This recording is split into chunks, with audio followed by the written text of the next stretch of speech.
আরাফার দিন একদিন সিয়াম থাকলে আগে পরে 2 বছরের পাপ ক্ষমা হয় একদিন। মুহররমের 2 দিন সিয়াম থাকলে বিগত 1 বছরের পাপ ক্ষমা হয়। সারা বছর সিয়াম পালনের 2টা পথ আছে। এক, শাওয়াল মাসে 6 দিন সিয়াম থাকলে সারা বছর সিয়াম পালন করে জানে কি হয় তাই হবে। 2, প্রতি মাসে 13, 14, 15 3 দিন সিয়াম থাকলে সারা বছর সিয়াম পালন করে জানে কি হয় তাই হবে। সব মিলে শাওয়ালের সিয়ামের দাম বেশি হয়ে গেল। কেন? প্রতি মাসে 3টে, তাহলে 12 মাসে 3 12 36টা। 36টে সিয়াম থাকলে তো রমজান বাদ, তাহলে 3 কমে গেল, 33 থাকলো। 33টে সিয়াম পালন করলে হবে 6টার সমান। কোন 6টা? শাওয়ালের 6টা। বলছিলাম যে সারা বছর সিয়াম পালনের 2টা পথ। একটা, শাওয়ালের 6 দিন থাকেন, বাস সারা বছর আপনি সিয়াম থাকবেন, তার সমান নেকি হয়ে গেছে। আর একটা পথ, প্রতি মাসে 3টা, 13, 14, 15 চন্দ্রময় রাতগুলি। যদি মহিলাদের ঋতুর কারণে, হাইজের কারণে আগে পিছে হয়ে যায়, 16, 17, 18, 20 হয়ে যায়, কোনো সমস্যা নেই। মুসলিম গ্রন্থে একটা হাদিস আছে আয়েশা রাদিয়াল্লাহু তাআলা আনহা থেকে, মাসে 3টে হলেই হলো, তবে 13, 14, 15 চেষ্টা করবে। এইবার চলেন আরো 2 ধরনের সিয়াম। একটা হলো বৃহস্পতিবার আর সোমবার। এই 2 দিনে মানুষের পাপ নেকি আল্লাহর কাছে পেশ করা হয়, সাপ্তাহিক রিপোর্ট। তো আমাদের নবী বলছেন, আমার যখন পাপ নেকি আল্লাহর কাছে পেশ করা হবে, তখন আল্লাহ দেখুক যে আমি সিয়াম আছি। আমার রিপোর্টের সময় আমি সিয়াম অবস্থাটা দেখাতে চাই, এটা আমি খুব ভালোবাসি। এই জন্য আমি বৃহস্পতিবার এবং সোমবার সিয়াম পালন করি। মর্মে উপস্থিত বৈঠকের দিনে মুসলিম ভাই বোন যারা উপস্থিত আছেন, সবারই ভালোবাসা হওয়া উচিত যে আমার রিপোর্টের সময় আল্লাহ দেখুক যে আমি কি আছি, সিয়াম আছি। আজ থেকে মনে মনে নিয়ত করতে হবে, বৃহস্পতিবার সোমবার সিয়াম থাকবো ইনশাআল্লাহ। চেষ্টা করেন, খেয়েই তো জীবনটাই গেল, খেয়েই তো সব কিছু গেল, তো খেতে তো কম হতো, খালি বেশি খাওয়া হচ্ছে। সিয়াম পালন করতে শিখেন, আল্লাহ খুশি হবেন, পেটটা ঠিক থাকবে, ভুঁড়ি কম হবে।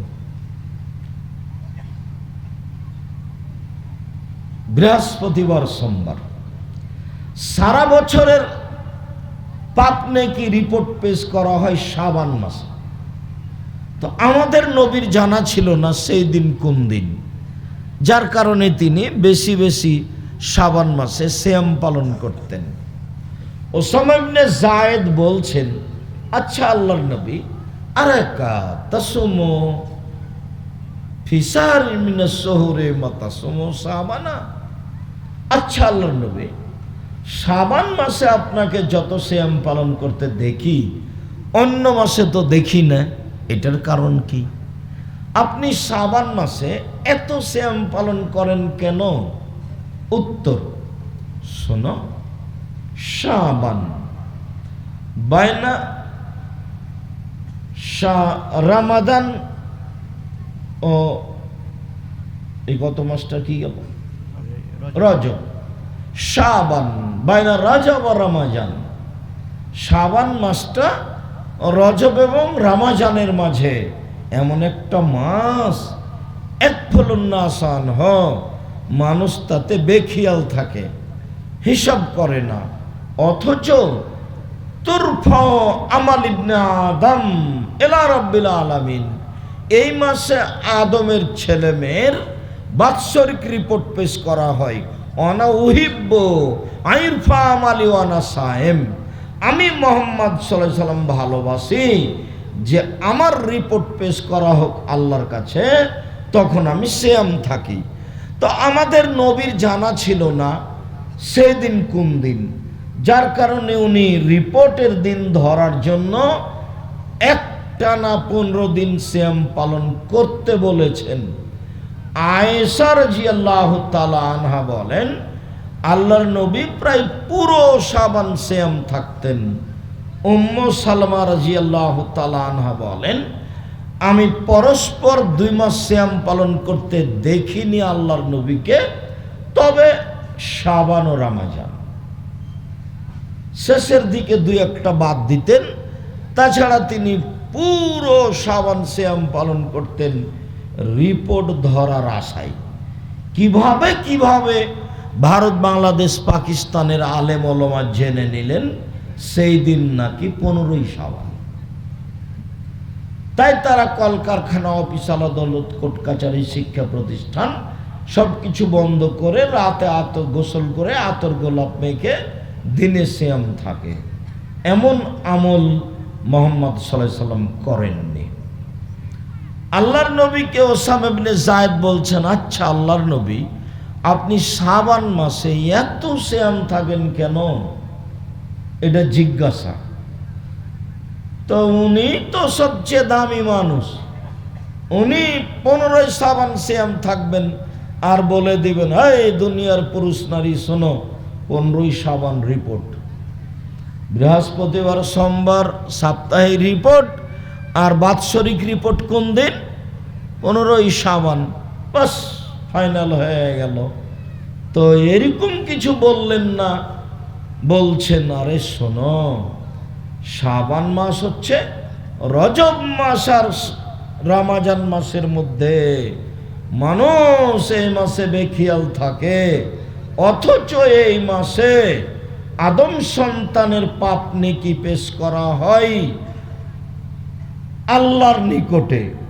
তা আমি চাই যে আমার রিপোর্টটা সিয়াম অবস্থায় হোক, তাই আমি এই মাসে সিয়াম থাকি। তাই কি 15ই শাবান বোঝা গেল? কিভাবে যে একটা বুদ্ধি বের হয়েছে 15ই শাবান, বুদ্ধি একবারে মজবুত। ভারত, বাংলাদেশ, পাকিস্তানের শতকরা 95 জন লোকই মনে করে 15ই শাবান। আমরা কোনোদিন মনে করিনি, আমরা কোনোদিন মানুষকে বলিনি, আমরা এমন কথা বলবও না, এমন কাজ করবও না। আমরা একটানা 15ই শাবান পর্যন্ত সিয়াম থাকার চেষ্টা করি, মর্মে সকল দিনই ভাই বোনকে শাবানের 1 তারিখ থেকে চলে গেছে 4টে, আজ থেকে মঙ্গলবার থেকে শুরু হয়েছে, কিন্তু আজ রবিবার, তো সামনে সোমবার শুরু করেন। সামনে সোমবার শুরু করলে 1 ঢেলে 2 পাখি হয়ে যাবে, সোমবারেরও হয়ে যাবে, আবার শাবানেরও হয়ে যাবে। উপস্থিত বৈঠকের দিনই মুসলিম ভাই বোন, আমি আব্দুর রাজ্জাক বিন ইউসুফ আপনাকে খুব কাছে থেকে অনুরোধ জানাচ্ছি, আল্লাহকে সন্তুষ্ট করার পৃথিবীতে ব্যতিক্রম ভিন্ন মাধ্যমটি গ্রহণ করার জন্য। তা হলো নফল সিয়াম, তা হলো বৃহস্পতিবার সোমবার সিয়াম, তা হলো শাবান মাসের 1 তারিখ থেকে 15 পর্যন্ত সিয়াম। আগামীকাল থেকে সিয়াম পালন করার জন্য উপস্থিত বৈঠকের দিনই মুসলিম ভাই বোনকে অনুরোধ জানাচ্ছি। সাথে সাথে অনলাইনে সারা পৃথিবী থেকে যারা আমাদের সাথে আছেন, বা সারা পৃথিবীর বাঙালি যাদের কাছে যন্ত্রের মাধ্যমে আজকাল পৌঁছে যাবে শাবান মাসের কথাগুলি, তাদের কাছে আমি আব্দুর রাজ্জাক বিন ইউসুফ দিনী ভাই হিসাবে আবারও অনুরোধ জানাচ্ছি, পরকালের কল্যাণের আশায়, আল্লাহকে সন্তুষ্ট করার আশায়, জান্নাত পাওয়ার আশায় শাবান মাসের সিয়াম 1 তারিখ থেকে আগামীকাল থেকে পালন করার জন্য অনুরোধ করছি। 1 তারিখ ছুটে গেছে, এখন আগামীকাল থেকে অন্তত 15, 20, 25 যে যা পারে আল্লাহকে সন্তুষ্ট করার ব্যতিক্রম মাধ্যম। কথাগুলি পুনরায় বলি, একদিন সিয়াম থাকেন আরাফার দিন 2 বছরের পাপ ক্ষমা, 2 দিন সিয়াম থাকেন মুহররমের 9, 10 বিগত 1 বছরের পাপ ক্ষমা। 2টা পদ্ধতিতে সারা বছর সিয়াম থাকেন, একবারে প্রত্যেক দিনই সিয়াম থাকলে জানে কি হবে। তাই তার একটা পদ্ধতি সহজ, শাওয়াল মাসের 6টা সিয়াম, 1-6 দিয়ে সারা বছর। আর আরেকটা হলো একটু ভারী, প্রতি মাসে 13, 14, 15 অভ্যাসী হতেই হবে, হওয়া জরুরি। একদিন বয়স দেখেছিলেন 40, এখন দেখছেন 60, মানে এখন যে কয়েকদিন বাঁচবেন এটার নাম বোনাস। আল্লাহ নবী বলছেন আমার উম্মতের বয়স 60, তাহলে 60-এর পরে যদি বেঁচে থাকি তাহলে এটা আল্লাহর অতিরিক্ত কি দয়া, বোনাসে আছেন। 60 হয়ে গেছে মানে কি আছেন? বোনাসে আছেন, বিশেষ দয়া। খুব সাবধান, মানে শেষ হয়ে গেছে, কবরে চলে গেছেন, তো কবরে দেওয়া হয়নি কেন? বোনাস আছে এই জন্য। আমার দিনী ভাই বোনের নিকটে আন্তরিকভাবে অনুরোধ রইল, কিয়ামত যত কঠিন, কবর যত কঠিন, কিয়ামত তার চেয়ে অনেক বেশি কঠিন। কিয়ামত যত কঠিন, জাহান্নাম তার চেয়ে অনেক অনেক বেশি কঠিন। এখানে কি গরম পানি আছে নাকি ঢাকা?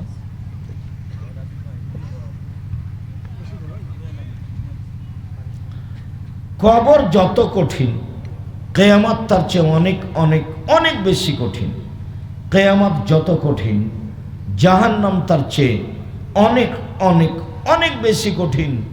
কি দিয়ে বুঝায় আপনাকে আমি জাহান্নাম কত কঠিন? আল্লাহর নবী জীবনে কোনোদিন সালাত আদায় করেছেন, সালাম ফিরেছেন, জাহান্নাম থেকে বাঁচতে চাননি, এরকম কোনোদিন সালাম ফিরেননি। সালাম ফেরার পূর্বে তিনি জাহান্নাম থেকে বাঁচতে চেয়েছেন।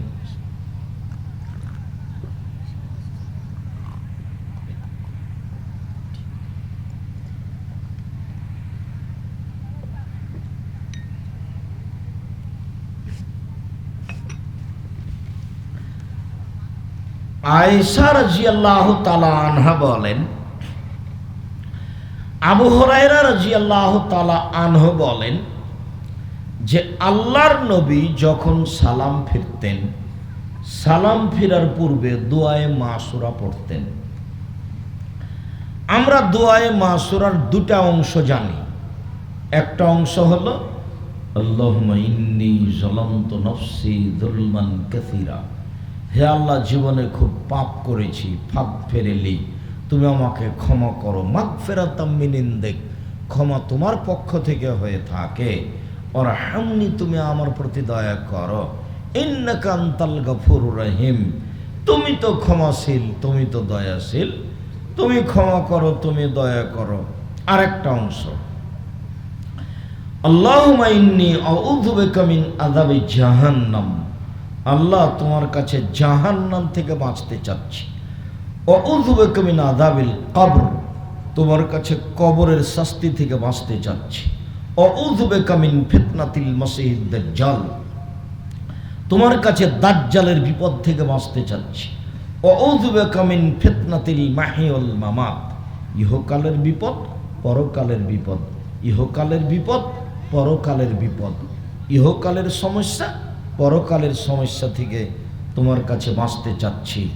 আউযু বিকা মিনাল মাকসামি ওয়াল মাগরাম, তোমার কাছে বাঁচতে চাই বড় পাপ হতে, তোমার কাছে বাঁচতে চাই ঋণ কর্য হতে। তুমি বড় পাপ হতে বাঁচাও, তুমি ঋণ কর্য হতে বাঁচাও। ব্যাংকে লোন নিয়ে বাড়ি করবেন না, জীবনে তওবা করবেন, ভুলে হয়ে গেলে 24 ঘন্টার মধ্যে টাকা পয়সা ব্যাংকে ফেরত দেন। আর ব্যাংকে টাকা নিয়ে ব্যবসা চালু করবেন না, খবরদার নয়। গমা সাপ এর চেয়ে অনেক ভালো, খবরদার নয়। তো আল্লাহর নবী জাহান্নাম থেকে বাঁচতে না চেয়ে জীবনে কোনোদিন সালাম ফিরেননি মর্মে আয়েশা রাদিয়াল্লাহু তাআলা আনহা বলেন, আমি আল্লাহর নবীকে দেখিনি কোনোদিন যে কবর এবং জাহান্নাম থেকে বাঁচতে না চেয়ে, ঋণ কর্জ থেকে বাঁচতে না চেয়ে তিনি সালাম ফিরে দিয়েছেন। আমি কি কথা বুঝাতে পেরেছি? আচ্ছা, আপনারা দিনী বোন যারা গল্প করছেন নাকি? গল্প করতে করতে এসেছেন মহিলা মানুষ, আবার এখানে এসে গল্প করছেন, একটু লজ্জা শরম করেন না কেন? আপনার স্বামী না হয় একটা কাপুরুষ মানুষ, আপনার স্বামী তো নিজেই জানে না স্বামী কাকে বলে। বাপে বিবাহ দিয়েছে, বউয়ের কাছে গেছে, তাই ছেলে হয়ে গেছে, তাই ও বাপ। এই পশু প্রাণীর মতো, গরু ছাগলের মতো, এমনিতেই বাপ। ও নিজে কখনো জানে না বাপ কাকে বলে। 1 মিনিট দেখবেন বাপ কাকে বলে। এ দেখেন, এই ছেলে, এক খেলে আমার দিকে চেয়ে থাকবা, কারো গায়ে হাত লাগাবা না, এক খেলে চেয়ে থাকবা। বাপ কাকে বলে 1 মিনিট। আর রাজুলু সাইয়্যিদ, বাপ হলো কর্তা। আল মারআতু সাইয়্যিদা, মা হলো কর্ত্রী। নিজের কাজ দেখে যে তাকে বলে কর্মী, অপরের কাজ দেখে যে তাকে বলে কর্তা। নিজের কাজ দেখে যে তাকে বলে কর্মী, অপরের কাজ দেখে যে তাকে বলে কর্তা। বাপ কর্তা, ও তার স্ত্রী এবং ছেলে মেয়ের কাজ দেখবে। তোর ছেলেটার নাম হলো লিটন, ওটা কি বাপ? এটা বাপ নয়। দেখবেন, আর একটু দেখাই।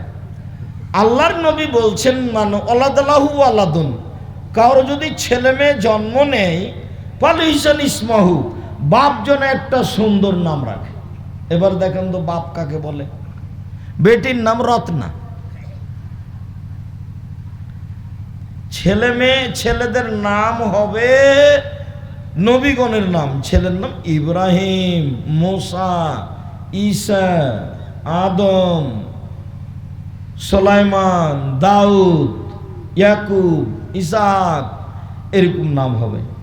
আর না হলে গুণবাচক নাম হবে আব্দুল্লাহ, আব্দুর রহমান, আব্দুর রহিম, আব্দুল সত্তার, আব্দুল গাফফার, এগুলো নাম হবে। তো নাম রেখেছে রতন। ও বাপ, আমি বলেছি ওর বাপ ওর বিবাহ দিয়েছে, বউয়ের কাছে গেছে, ছেলে হয়ে গেছে, সেই জন্য ও বাপ। বল হিসাব ও বাপ নয়। ওকে যদি আমি নগারে মাটিতে বাপ নয় এটা প্রমাণ করতে না পারি, তো আমি বক্তব্য দেবো না। এমনি পশু প্রাণীর মতো বুঝে না ওরা, অন্তর আছে বুঝে না, দেখেও দেখে না ওরা, চক্ষু আছে দেখে না, শোনেও শোনে না ওরা, কান আছে শোনে না। উলাইকা কালানাম, তারা পশু প্রাণীর মতো, তারা গরু ছাগলের মতো, তারা কুকুর শ্রীগলের মতো, বালহুম আজাল, বরং তার চেয়ে খারাপ। এ কথা আমি বলিনি, এ কথা আল্লাহ তাআলা বলেন। মানুষ কুকুর শ্রীগলের মতো, পশু প্রাণীর মতো, খায় হাগে দিন কাটে, বাস মরে যাওয়া, এসেছে চলে গেছে। আর একটু দল করতে হবে, অমুকের চরিত্র ফুলের মতো পবিত্র। একটা সিগারেট দিলে সারাদিন ছুটে বেড়াচ্ছে। তো যদি পশু প্রাণী না হয়, তো এগুলো কি? ও যে একজনের সামনে এইভাবে প্রশংসা করছে, লোকটাকে সামনে রেখে এত প্রশংসা করছে, কি যে দিয়েছে তাকে? 1 প্যাকেট সিগারেট দিয়েছে। মানে এত প্রশংসা করছে। আল্লাহর নবী বলছেন, কেউ যদি কারো সামনে প্রশংসা করে, তাহলে ওর মুখের ওপরে ঢিল ছুঁড়ে মারো। হাদিস মুসলিম। আর যার প্রশংসা করা হয়েছে, ওকে জবে করে দেওয়া হয়েছে, ওকে মেরে ফেলা হয়েছে। ওর যদি এখন ভিতরে একটু খালি জাগে, হ্যাঁ ঠিক বলেছ, তাহলে জাহান্নামে চলে গেছে। এর নাম অহংকার। ও যে সামনে প্রশংসা করলো, তখন তার ভিতরে একটু জাগলো। কেমন? যারা খুব দামি মোটর সাইকেল চালায়, তখন দেখেন না কেমন কেমন করে, এরই নাম অহংকার। তো আল্লাহর নবী বলছেন, যার সরিষা সম পরিমাণ অহংকার আছে, ও জাহান্নামে চলে গেছে। হাদিস মুসলিম, হাদিস বুখারী মুসলিম। বাপ, 1 মিনিট, বাপ কাকে বলে? 1, সুন্দর নাম রাখবে। 2, শিষ্টাচার শিখাবে, ভালো শিষ্টাচার। 3, বড় হলে বিবাহ দিয়ে দিবে। 4, বিবাহ না দেয় যদি কোনো পাপ করে সেই পাপ বাপের হবে। এখানে 4টার সমন্বয়ে বাপ। শিষ্টাচার শিখাবে। বাপ তো আর কোনোদিন শিষ্টাচার জানে না। শিষ্টাচার কাকে বলে? শিষ্টাচার বাপও জানে না, বেটাও জানে না। আমি আপনার বাড়িতে গেছি, তো আপনি আমার বাড়িতে এসেছেন, তো আমি 1 গ্লাস পানি দিয়েছি আপনাকে, ভিতর থেকে নিয়ে যান বা 1 গ্লাস পানি খান। তখন আপনি আমাকে বলছেন ধন্যবাদ। এটা কি বললেন আপনি? আপনি বললেন থ্যাংক ইউ। এটা কি? এতে কি হবে? এতে জিরোর একটু দাম আছে। জিরো যদি বাম দিকে দেন তাহলে কিছু নয়, কিন্তু জিরোটা যদি ডান দিকে দেন তাহলে কাজ হয়ে গেছে। জিরোর তো দাম আছে, থ্যাংক ইউ আর ধন্যবাদের জিরোর সমানও দাম নাই। আর যদি আমি 1 গ্লাস পানি দিলাম, আপনি বলেন জাযাকাল্লাহ খায়র, আল্লাহ তোমাকে উত্তম প্রতিদান দান করুক। আমি যে এই কথাটা বলে দিলাম, এখন আল্লাহ আপনার পক্ষে কাজ করবে। আমি মানুষ, আমি আর কি করব?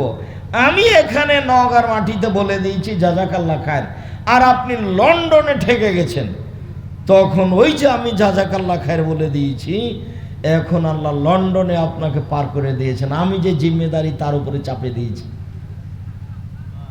1 গ্লাস আপনি পানি দিয়েছিলেন, তখন আমি বলে দিয়েছি আল্লাহকে যে 1 গ্লাস পানি দিয়েছে, ওর প্রতিদান দাও, দাও প্রতিদান। তখন আল্লাহ বলছে প্রতিদান দিব না মানে? মহিলা কুকুর পতিতালয়ের মহিলার আমি প্রতিদান দিয়েছি, আর তুমি ভালো মানুষ 1 গ্লাস পানির প্রতিদান দিব না? ছিল কাদাই একতলাহল আতাসব, মনে হচ্ছে পিপাসা তাকে মেরে ফেলবে। ফানাজাত খুফাহা, মহিলা তার পায়ের মোজা খুললো, চামড়ার মোজা ছিল। ফামসাকাতু বিমিখমারিহা, নিজের মোজাকে নিজের ওড়না দিয়ে বাঁধলো, বেঁধে ইদারায় নামিয়ে পানি উঠিয়ে কুকুরকে পান করালো। তখন আল্লাহ বলছেন দেখো, তুমি তো খারাপ মহিলা, এরপরেও তুমি একটা প্রাণীর প্রতি দয়া করেছো। আরে আমার নাম শাকুর, একটু তোমার শুকরিয়া আদায় করলামই না হয়, যাও তোমাকে মাফ করে দিলাম। আর আমি এরকম একটা মানুষ আব্দুর রাজ্জাক বিন ইউসুফ, ভালো হওয়ার চেষ্টা করি, আর বললাম জাযাকাল্লাহ খায়র, তারপরেও হবে না। লন্ডনে বিপদে পড়লে আপনি পার হয়ে যাবেন। আর যদি বলি থ্যাংক ইউ, কিছুই না, জিরো নয়। যদি বলে ধন্যবাদ, জিরো নয়। এটা হলো শিষ্টাচার। বাপ বেটাকে শিষ্টাচার শিখাবে। শিষ্টাচার শিখাবে কি? শিষ্টাচার শিখাবে। মোবাইলে রিং হচ্ছে, তখন বেটা অন করে বলছে যে হ্যালো হ্যালো বলে কুকুরকে ডাকে, তো কি শিষ্টাচার শিখলো? অন করে তো বলবো আসসালামু আলাইকুম, জি কি বলছিলেন? আর যদি হিন্দু হয় নাম্বারই বোঝা যায়, ধন্যবাদ, কি বলছিলেন? জি জনাব, কিছু বলছিলেন? জি শুকরিয়া, জাযাকুমুল্লাহ খায়র। বাপ দেখাচ্ছে 1 মিনিট। বাপ কাকে বলে? বাপ হচ্ছে বাড়ির কর্তা, নিজে সালাত আদায় করে এসেছে, এখনো কর্মী। আহমদ সালাত আদায় করেছ? জি না। আগে সালাত আদায় করো, পিঠের চামড়া তুলে দেবো। মৌরাওলাদাকুম বিসসালাতুম ওয়াসাওয়াসিনা। বাপ ছেলে মেয়েকে সালাত আদায় করতে বলবে 7 বছর বয়সে, পিটিয়ে সালাত আদায় করাবে 10 বছর বয়সে। 15 বছর হয়ে গেছে, ছেলে নামাজ পড়ে না, তখনও বাপ। এ কথা মিথ্যে, ওর বাপ নেই। 15 বছর বয়সে যার ছেলে মেয়ে নামাজ পড়ে না, ওটা বাপ নয়, ওটা চাচা, ওটা ওর সৎ বাপ। আপনি আজ থেকে আপনার ছেলের সৎ বাপ। আব্দুর রাজ্জাক সাহেব খুব বলি ভাইজান, হয় না? হ্যাঁ সেইটা কথা আপনি বলতে থাকেন খুব কঠোর হাতে। 15 বছর বয়সে হয়ে গেছে, ভিন্ন করে খাবে, জমি জায়গা চাষ করে খাবে, যেখানে 2 চৌক আছে যাবে সেদিকে চলে যাবে। আপনার সাথে থাকলে সালাত আদায় করতে হবে, আপনার বাড়িতে থাকলে সালাত আদায় করতে হবে। আপনি তো ঠিকই বকাঝকা করেন। সকালে বলেছেন যে এই আমি বাজারে চলে গেলাম, বেগুনগুলো আলুগুলো তাড়াতাড়ি বাজারে নিয়ে আসবি, তো দেরি করে গেছে 12টার সময়। সকালবেলাতে ছিল 500 টাকা মন, 12টার পরে ওটা হয়ে গেছে 400 টাকা মন, তো আপনি আলুটি বিক্রি করলেন 400 টাকা মন। এই যে বাড়িতে এসে ওর উপরে গজব শুরু করলেন, তোকে একবারে বাড়ি থেকে বের করে দেবো, তোকে কি করি, তুই এত টাকা লস লাগিয়ে দিলি, তোর একবারে দাঁত খুলে দেবো, তোকে বাড়িতে রাখবো না, তুই চলে যা। কত যে কি বলছেন, 100 টাকা লস হয়েছে সেই জন্য। তাহলে তো বাপ আপনি ঠিকই আছেন, সালাতের সময় বাপ নাই, কাপুরুষ হিসাবে বাপ হয়ে কি করবেন? গরু ছাগলের মতো জমি দিয়ে বেঁচে থেকে কি হবে? এভাবে 1 মিনিট মা দেখায়, এই ছেলে, উপস্থিত বৈঠকের মুসলিম বোন, মা কাকে বলে দেখাচ্ছি। বাচ্চা তো 2-1টা প্রসব করেছেন, বাচ্চা তো আছে, ওই যে বেটিটা আপনার পাশে দাঁড়িয়ে আছে, ক্লাস 10-এ পড়ে, একবারে পাঞ্জার চুল আপনার পাশে দাঁড়িয়ে আছে, মাথায় কাপড় নাই, আপনি নাকি মা? আমি বলছি আপনি মা নন, আপনি ওর খালা। আমি বলছি আপনি মা নন, আপনি ওর সৎ মা। আপনি যদি প্রমাণ করতে পারেন আমি আমার মা, আমি আব্দুর রাজ্জাক বিন ইউসুফ আর কোনোদিন বক্তব্য দেব না। আমি প্রমাণ করছি আপনি সৎ মা, আমি প্রমাণ করছি আপনি খালা, এদিকে দেখেন। এই কথাটা বলে আমরা আলোচনায় যাব। মধ্যখানে কথা এসেছে সেই জন্য বলছি। জাবের রাদিয়াল্লাহু তাআলা আনহু বলেন, একদা আমরা রাসূলের সাথে যুদ্ধ করে আসছিলাম, মদিনায় ঢুকবো, তো আল্লাহ রাসূল বলছেন, এই থামো, সবাই থামো, আমরা সকালে মদিনায় ঢুকবো। তা আমি জাবের বলছি, আল্লাহর নবী, আমি নতুন বিবাহ করেছি, আমাকে বাড়ি যেতে অনুমতি দেন। তো আল্লাহ রাসূল বলছেন, ও তুমি নতুন বিবাহ করেছ, বিকরা নাম সাইয়্যিব, কুমারী মেয়ে বিবাহ করেছ না তালাক প্রাপ্তা মেয়ে বিবাহ করেছ? তখন জাবের বলছেন, সাইয়্যিবা, তালাক প্রাপ্তা মেয়ে বিবাহ করেছি। ওর আগে বিবাহ হয়েছিল, ওর স্বামী তাকে তালাক দিয়ে দিয়েছে, আমি তাকে বিবাহ করেছি। আল্লাহ রাসূল বলেন, হাল্লা বিক্রান্তলায় তোলায় বকা, কুমারী মেয়ে কেন বিবাহ করলে? তুমি তার সাথে খেলতো, তোমার সাথে খেলতো। অবিবাহিতা মেয়ে কেন বিবাহ করলে না? তুমি তার সাথে খেলতো, তোমার সাথে খেলতো। কুমারী মেয়ে বিবাহ তুমি কেন করলে না? তুমি তার সাথে খেলতো, তোমার সাথে খেলতো।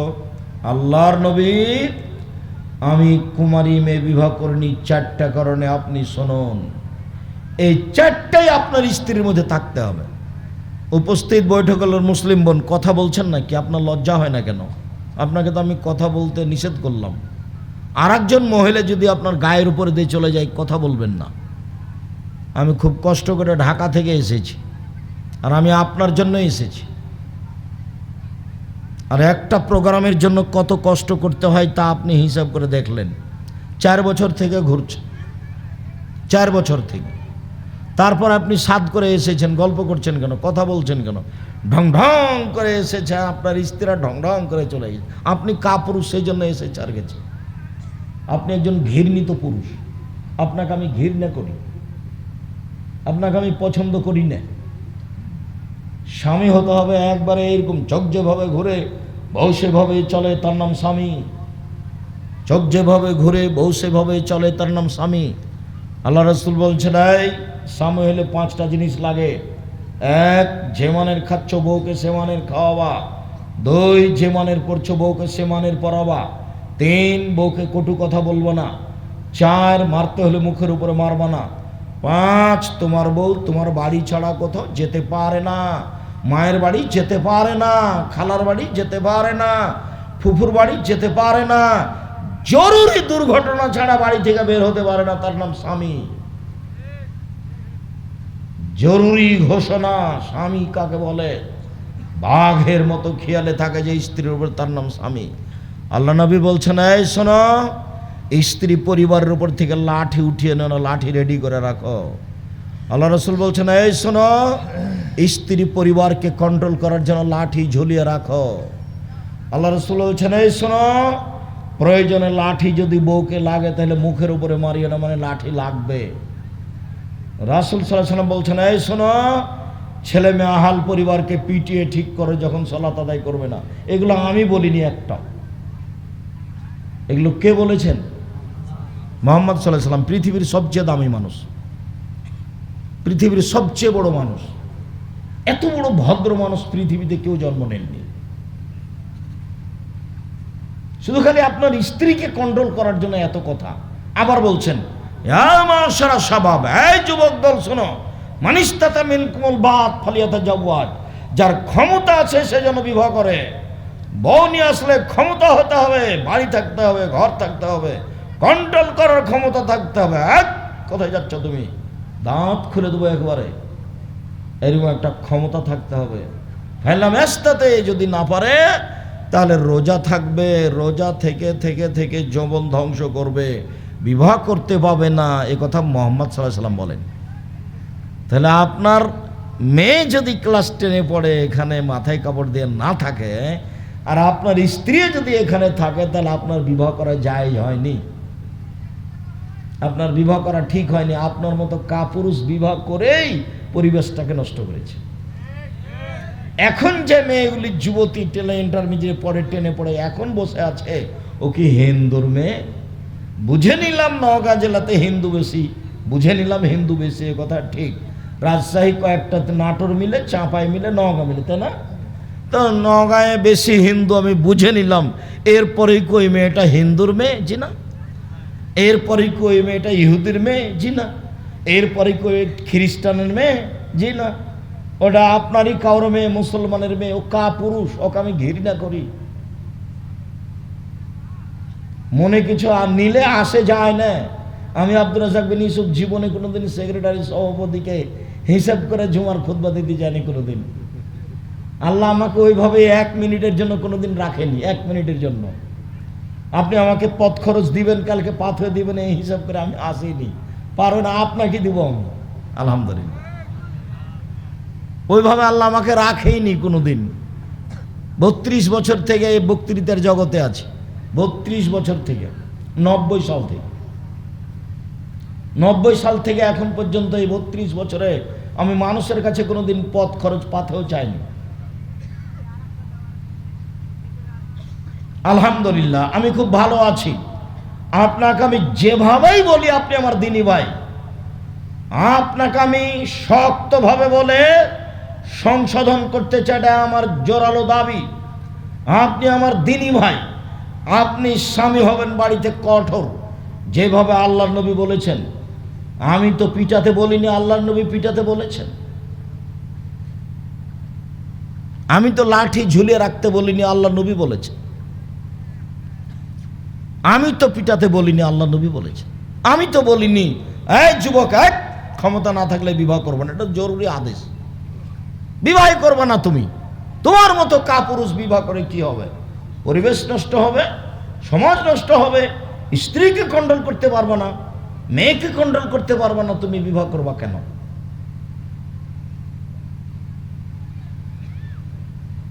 সম্মানিত দিনী ভাই, এই ছেলেরা শোনো, তোমার মা কি না এটা প্রমাণ করছি, তোমার খালা নাকি এটা প্রমাণ হবে আজকে। আল্লাহর নবী, আমার বাপ, উহুদের যুদ্ধে শহীদ হয়েছেন 6 জন মেয়ে রেখে। আমি আমার বোনদের সমবয়সের মেয়েকে বিবাহ করতে চাইনি, বয়সের মেয়েকে বিবাহ করেছি 4টা কারণে। আল্লাহর নবী, আমার পিতা, উহুদের যুদ্ধে শহীদ হয়েছেন 9 জন মেয়ে রেখে। আমার 9টা বোন আছে, আমার বোনদের সমবয়সের মেয়েকে, কম বয়সের মেয়েকে আমি বিবাহ করতে চাইনি 4টা কারণে। কেন? আমার বোনদের বয়সের মেয়েকে বিবাহ করলে আমার বউ আমার বোনদেরকে কন্ট্রোল করতে পারবে না। কন্ট্রোল করার জন্য একটু বুদ্ধি লাগবে, বয়স লাগবে। না, আমার স্ত্রী যেন আমার বোনদেরকে শিষ্টাচার শিখাতে পারে, শিষ্টাচার। তাহলে তোমার মাকে আগে জানতে হবে শিষ্টাচার কি জিনিস। তোমার বাপ, তোমার নানা তোমার মায়ের বিবাহ দিয়েছে, ঘর সংসার করেছে, তাই তুমি সন্তান হয়ে গেছো। তোমার মা তো জানে না মা কাকে বলে, তোমার মায়ের জানা নাই। উপস্থিত বৈঠকের মুসলিম বোন, আপনাকেই বলছি। আমার কথা বলছেন কেন? আপনাকেই বলছি, মুখ বন্ধ করেন। মা হলে 1 নম্বর কি হতে হবে? বাচ্চাকে কি শিখাতে হবে? শিষ্টাচার। শিষ্টাচার কি জিনিস? আম্মু, ডান পায়ের জুতা আগে পরবা, বাম পায়েরটা পরে। আম্মু, জুতা খোলার সময় বাম পায়েরটা আগে খুলবা, ডান পায়েরটা পরে। আম্মু, রাস্তায় হাঁটার সময় একদিকে হাঁটবা।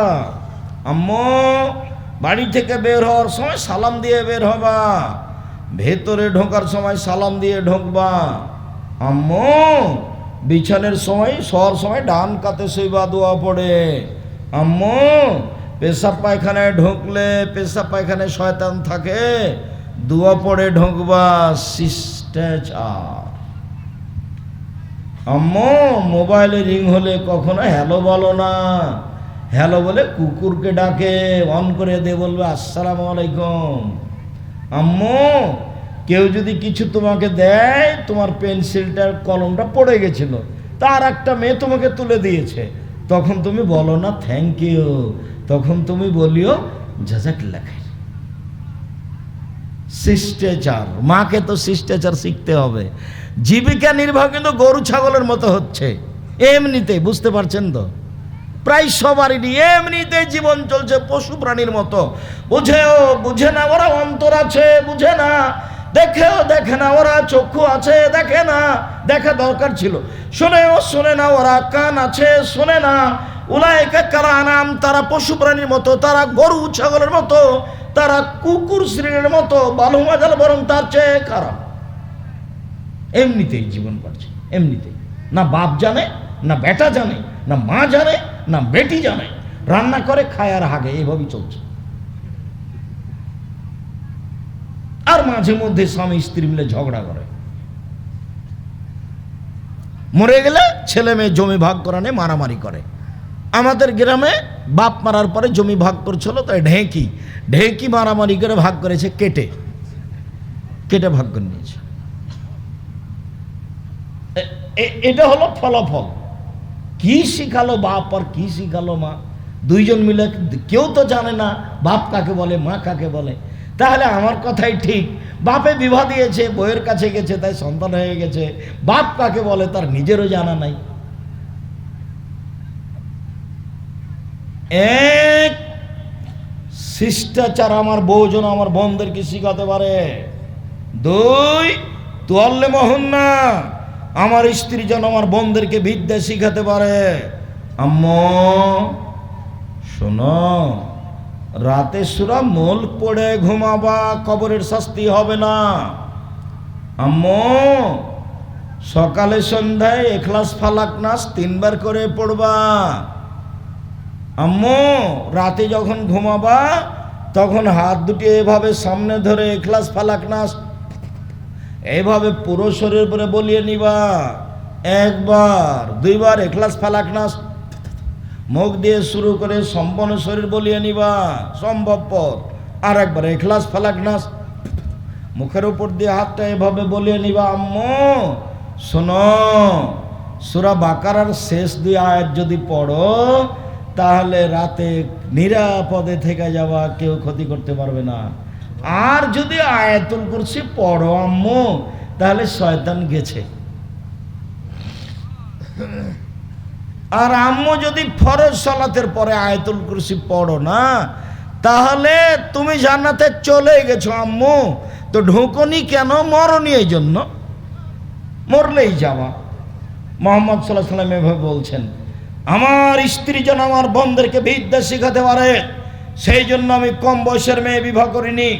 3, না তুরাজ্জলহুন্না, মানে তুরাজ্জলহুন্না, আমার স্ত্রী যেন আমার বোনদেরকে পরিপাটি করে রাখতে পারে, চুল আঁচড়ে সুন্দর করে ঝকঝকে করে রাখতে হবে, আমার বোনদের নখ কেটে রাখতে হবে, আমার বোনদের নখে এবং পায়ের নখে নেল আপনার মেহেদি দিয়ে সাজগোজ করে রাখতে হবে, নেল পালিশ দেওয়া হারাম, আমার বোনদেরকে ঝকঝকে করে চকচকে করে রাখবে, দাঁত পরিষ্কার করে রাখবে, তার নাম মা। 4 তাকুমা আলাইহিন্না, আমার বোনদের উপরে পাহারা দিবে। মা মানে পাহারাদার, বাপ মানে পাহারাদার। 3 চিলাই লন্ডন গেছে, বাপে আর বেটি ঢাকা বিশ্ববিদ্যালয়ে প্রেমের তাসবি টিপছে, বাপ নাকি পাহারাদার। মা মেয়েকে কলেজে পাঠিয়ে দিয়েছে, দিয়ে বিবাহের শ্বশুরের বাড়িতে গিয়ে বিহায়ের বাড়িতে গিয়ে গল্প জমাচ্ছে, তার নাম মা। মা হলো পাহারাদার। বুঝলাম না পাহারাদার কাকে বলে। 1 মিনিট, এই ছেলে, তোমাদের হাই স্কুলের হেডমাস্টার যদি জানতে পারে যে আমার স্কুলের পাহারাদার আজকে জাগেনি, ঘুমিয়েছিল, তোমার হেডমাস্টার তাকে পাহারাদার রাখবে না, বাতিল করে দিবে। দেখো তোমার হেডমাস্টার কি গিয়ে বলো, একটা লোকের চাকরি উনি রাখবেন না, বাদ দিয়ে দিবেন। আর তোমার মা পাহারাদার, এই কথা আমি বলিনি, এ কথা মোহাম্মদ সাল্লাল্লাহু আলাইহি ওয়াসাল্লাম বলেছেন। দেখো তোমার মাই জানে না কাকে পাহারাদার বলে। এই ছেলে, তোমার মা জানে না শিষ্টাচার কি জিনিস, তোমার মা জানে না বিদ্যা কি জিনিস, তোমার মা জানে না পরিপাটি কি জিনিস, তোমার মা জানে না পাহারাদার কাকে বলে। এটা তোমার মা নয়, এটা তোমার সৎ মা, এটা তোমার মা নয়, এটা তোমার খালা। এরপরে বলছি তোমার মা এ কথাই ঠিক, এটা তোমার মা এ কথাই ঠিক, তোমার মা জিম্মেদারি পালন করেনি, তোমার মা তোমাদের পরিবারকে কবর দিয়েছে, তোমার মা তোমাদের পরিবারকে জাহান্নামে ঠেলে দিয়েছে। সাবধান থাকো, প্রসাব করাতে পারলেই মা হওয়া যায় না, বাচ্চাকে দুধ খাওয়াতে পারলেই মা হওয়া যায় না, নীতির নাম মা। পাগলিও বাচ্চা দুধ খাওয়াতে পারে, পাগলিও বাচ্চা প্রসাব করাতে পারে, কিন্তু পাগলির সামনে তার বাচ্চাটা ডান হাতে গিলাস ধরে পানি খাচ্ছে, তখন পাগলি বলতে পারে না, ছি ছি জি আম্মা আম্মা কি করেছো, ডান হাতে ধরাম্মো, ডান হাতে ধরাম্মো, শয়তান বাম হাতে খায়, এ কথা পাগলি বলতে পারে না। তোমার মাও যদি না বলে, তাহলে তোমার মা পাগলি না পাগলির চেয়ে খারাপ? পাগলির চেয়ে খারাপ। তুমি আজকে বলে দেখো, আপনি আম্মা না আমি আমাদের খালা, আপনি কোনটা আম্মা বলেন তো, আপনি কোনটা? কই আমার প্যান্টটা এখনো নিচে আছে, কই আপনি তো আমাকে কিছু বলেননি আম্মা। আর আমার মাথায় চুল, ছাতা চুল কাটা আছে, ছাতা ওই উপরে এখন পর্যন্ত চাঁচা আছে, ওর উপরে একটু চুল আছে, এটা কাবিরা গুনাহ, হারাম। আমার প্যান্টটা এখনো নিচে আছে, আমার দাড়ির চাঁচা আছে। আপনি তো রাত দিন দেখছেন আম্মা কোথায়, আপনি কি আমার খালা নাকি? আব্দুর রাজাক সাহেব যেভাবে বলেছেন তাতে আপনি আর খালা। সম্মানিত দিনী ভাই বোন, বাড়ির পিছন দিকে 2-2.5 হাত গর্তের মধ্যে যেই কবর মাটি মানুষকে রাখা হয়, সেটার নাম কবর নয়। সেটাই যদি কবর হয়, তাহলে তাকে যাকে বাঘে খেলো তার কবর কোথায়? কবরস্থানে যে কবরে মানুষকে রাখা হয়, সেটাই যদি কবর হয়, তাহলে যে আগুনে জ্বলে গেল তার কবর কোথায়? মানুষ যেই কবরে মানুষকে রাখছে, সেটাই যদি কবর হয়, তাহলে যে পানিতে ডুবে হারিয়ে গেল তার কবর কোথায়? কবর এটা নয়। মরার পর থেকে নিয়ে বিচারের দিন পর্যন্ত এই দীর্ঘ সময়ের নাম কবর। সেটা মাটির নিচে হোক, বাঘের পেটে হোক, পানির ভিতরে হোক, জ্বলে যাক, যেখানেই হোক না কেন। সম্মানিত দিনী ভাই বোন, কবরে যদি মানুষ উত্তর দিতে না পারে, তাহলে ফেরেশতা মারবেন। যে ফেরেশতা মারেন চোখে দেখেন না, যে ফেরেশতা মারেন কানে শোনেন না, কানে বধির, চোখে অন্ধ, কোথায় মারছে তার জানা নাই, কত জোরে লোকটা চিল্লাচ্ছে সে বুঝতে পারে না। আল্লাহর নবী বলছেন, ইয়াসিহু সাইহাতান, সে বাপ প্রিয় মারে করে চিল্লায়, ইয়াসমা মা বাইনাল মাশরিক ওয়াল মাগরিব, সারা পৃথিবীতে যত জীবজন্তু কীট পতঙ্গ পদার্থ জড় পদার্থ আছে, সেও শুনতে পায় তার এই কবরের চিৎকার, কিন্তু মানুষ এবং জিন শুনতে পায় না। কি দিয়ে আপনাকে আমি বুঝাই কত জোরে মারে। আল্লাহর নবী বলছেন, মারাই তো মানজারান কাত্তাল কাবর আবজামিন হোক, আমার জীবনে আমি দেখিনি কোনো দৃশ্য যেটা কবরের চেয়ে আশ্চর্য হতে পারে। আমি মুহাম্মদ সাল্লাল্লাহু আলাইহি সাল্লাম জাতির উদ্দেশ্যে বলে যাচ্ছি, পৃথিবীর মানুষ শোনে রেখো, আমার জীবনে সবচেয়ে আশ্চর্য জায়গা হলো কবর। কবরের চেয়ে আমি আশ্চর্য জায়গা কোনোদিন দেখিনি। আল্লাহর নবী কবরের শাস্তির থেকে বাঁচার কথা না বলে কোনোদিন তিনি সলাতে সালাম ফিরেননি। সম্মানিত দিনী ভাই বোন, কবরের শাস্তি বড় ভয়াবহ। কবরের শাস্তি স্বপ্নের মতো। কবর খনন করে আপনি দেখতে পাবেন না। স্বপ্নে একটা লোক পাশে ঘুমিয়ে আছে, স্বপ্নে দেখছে গোখরা সাপ তাকে তাড়া দিয়েছে, বাপরে মারে করে চিল্লিয়ে চলে যাচ্ছে, আপনি পাশে বসে আছেন, লোকটা কেমন কেমন করছে, একবার চিৎকার করলো, তা আপনি বলছেন এই তোর কী হয়েছে, তুই এরকম করছিস কেন? আরে বলছেন গমা সাপ আমাকে গোখরা সাপ তাড়া দিল, অনেক বড়, একবারে লাল টকটা এরকম মোটা, ও একবারে দিনের মতো বিবরণ দিচ্ছে, অথচ আপনি দেখতে পাচ্ছেন না। ওই যে মক্কার জনক ইমাম বাড়ি থেকে বেরিয়ে, মসজিদ থেকে বেরিয়ে একটা কবর খনন করে দেখলো একটা সাপ লাশকে ধরে আছে, এটার নগদ মিথ্যা কথা। কবরের শাস্তি কেউ দেখতে পারে না। কবরের শাস্তি মানুষের আয়ত্তের বাইরে। দিন রাত আল্লাহর নবী কবরের শাস্তি থেকে বাঁচতে চাইতেন। কবর যত কঠিন, কিয়ামত তার চেয়ে অনেক বেশি কঠিন। কিয়ামত যত কঠিন, জাহান্নাম তার চেয়ে অনেক অনেক অনেক বেশি কঠিন। মহান আল্লাহ বলেন আল কারিয়া, মহা দুর্ঘটনা। ওমাদ রাকাম আল কারিয়া, মুহাম্মদ সাল্লাল্লাহু আলাইহি সাল্লাম আপনি বলতে পারেন মহা দুর্ঘটনা কি? আমি বলি ওমাদ রাকাম আল কারিয়া, আপনি কি বলতে পারেন মহা দুর্ঘটনা কি? ইয়াউমা ইয়াকুনুন নাসু কাল ফারাসিল মাবসুস, কিয়ামত হচ্ছে যেদিন মানুষ হয়ে যাবে কীট পতঙ্গের নেই। এই যে যে যে যে যেগুলো দেখছেন, এর কোনো বুদ্ধি বিবেক নাই, আগুনের বয়সে জ্বলে যাচ্ছে, মানুষ এরকম হয়ে যাবে। অতাকুনুল জিবালু কালাইহিল মানফুস, পাহাড়গুলি হয়ে যাবে ধ্বনিত তুলার নেই, ধুলা হয়ে উঠবে। হিমালয় পাহাড়, তুর পাহাড়, গ্যান্ডিং হাইল্যান্ড পাহাড়, যত পৃথিবীতে বড় বড় পাহাড় আছে দার্জিলিংয়ের, সব পাহাড়গুলি ধয়ে যাবে। রৌদ্র যখন থাকে তখন জ্বালানা খুলে দিলে জ্বালানার ছাটাটা আলোটা ভিতরে ঢুকলে দেখতে পান ধূলিকণা, ওটাই কিন্তু বন্ধ করে দেন, দেখতে পাবেন না। আমি কথা বুঝাতে পারিনি, বুঝতে পারলেন কি? হাবা মুম্বাসা, পাহাড়গুলি হয়ে যাবে এরকম ধূলিকণার নাই, তার নাম কিয়ামত। ইযা যুলজিলাতিল আরযু জিলজালাহা, যেদিন পৃথিবীকে থরথর করে কাঁপিয়ে তোলা হবে। ওয়া আখরাজাতিল আরযু আসকালাহা, যেদিন পৃথিবী তার ভিতরের পাথর লোহা বড় বড় সব বের করে দিবে। ওয়াকালাতাল ইনসানু মা লাহা, মানুষেরা বলবে পৃথিবীর কি হলো, সব কিছু বের করে দিচ্ছে কেন? ইয়াউমাইজিন তুহাদ্দিসু আখবারাহা, যেদিন মাটির উপরে যা কিছু ঘটেছে সব টপ টপ টপ টপ করে বলে দিবে। কোন অফিসে বসে কে সুদের অঙ্ক কষেছে, মাটি সব ছবি সহ ধরে রেখেছে।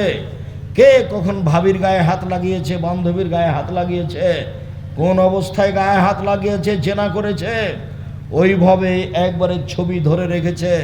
বিচারের মাঠে এগুলো পেশ করা হবে। বিচারের মাঠে মাটি টপ টপ করে বলে দিবে।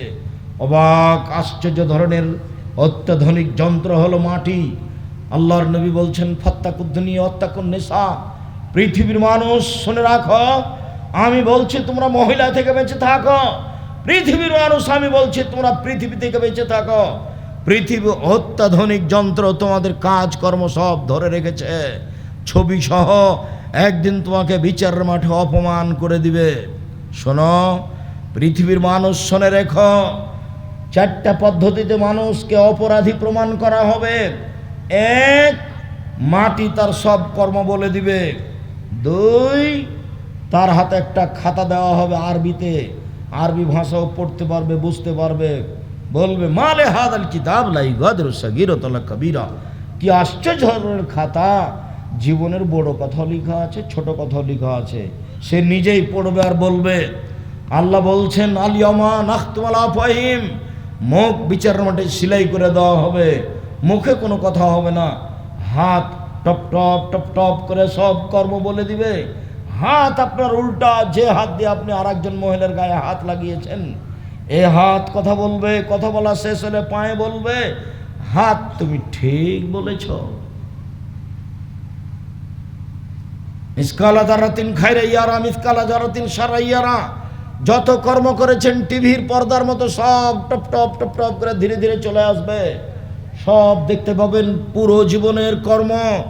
সম্মানিত দিনী ভাই বোন, এই 4টা পদ্ধতিতে মানুষকে বিচার মাঠে অপরাধী প্রমাণ করা হবে। কবর যত কঠিন, কিয়ামত তার চেয়ে অনেক বেশি কঠিন। কিয়ামত যত কঠিন, জাহান্নাম তার চেয়ে অনেক অনেক অনেক বেশি কঠিন। সম্মানিত দিনী ভাই বোন, কিয়ামতের বিবরণে অত্র আয়াতের সাথে সম্পৃক্ত একটি হাদিস। আদি ইবনে হাতেম রাদিয়াল্লাহু তাআলা আনহু বলেন, রাসূল সাল্লাল্লাহু আলাইহি সাল্লাম বলেছেন, মা মিনকুম আহাদুন ইল্লা সাইকাল্লিমুহু রাব্বুহু ইয়াউমাল কিয়ামা। তোমাদের প্রত্যেকের সাথে আল্লাহ বিচারের মাঠে কথা বলবেন মুখামুখি। লাইসা বাইনাহু ওয়া বাইনাহু তারজুমান ওয়ালা হিজাবুন ইয়াহজুবুহু। দুইজনের মধ্যে কোনো অন্তরাল থাকবে না। তুমি ওইদিকে, আল্লাহ এদিকে, এরকম কোনো অন্তরাল থাকবে না। অন্তরাল ছাড়াই মুখামুখি আল্লাহ জিজ্ঞাসা করবেন। দুইজনের মধ্যে কোনো দোভাষী থাকবে না। আল্লাহ যা বলবেন আপনি তা বুঝবেন, আপনি যা বলবেন আল্লাহ তা বুঝবেন। এরকম সময় যখন কথা শুরু হবে, ফায়ানজুর আইমানা মিনহু, তখন লোকটি তার ডান দিকে লক্ষ্য করবে। ফায়ারা মা কাদ্দামা মিন আমালিহি, পুরো জীবনের সব কর্ম দেখতে পাবে। এই যে জেনা, এই যে সুদের পাপ, এই যে দোকানে বসে আড্ডা পিটাচ্ছিলাম সেই পাপ। ফায়ানজুর আসমা মিনহু, তারপর বাম দিকে লক্ষ্য করবে। ফায়ারা মা কাদ্দামা মিন আমালিহি, পুরো জীবনের সব কর্ম দেখতে পাবে। যা দেখলো ডানে তাই দেখবে বামে। তারপর সামনের দিকে লক্ষ্য করবে, সামনে হলো জাহান্নাম। তখন আল্লাহর নবী বললেন, পৃথিবীর মানুষ, ফাত্তাকুন নারা ওয়ালা বিশিক্কি তামারাতিন, অল্প থেকে অল্প দান করে হলো জাহান্নাম থেকে বাঁচো। সালাত আদায় করে জান্নাত পাওয়া যায়, জান্নাত কিনা যায় না। সিয়াম পালন করে জান্নাত পাওয়া যায়, জান্নাত কিনা যায় না। হজ করে জান্নাত পাওয়া যায়, জান্নাত কিনা যায় না। দান করে জান্নাত কিনা যায়। বিচারের মাঠে আল্লাহকে বলবো, জান্নাত আমি কিনে নিয়েছি, আমারটা দেন। বলে কিভাবে?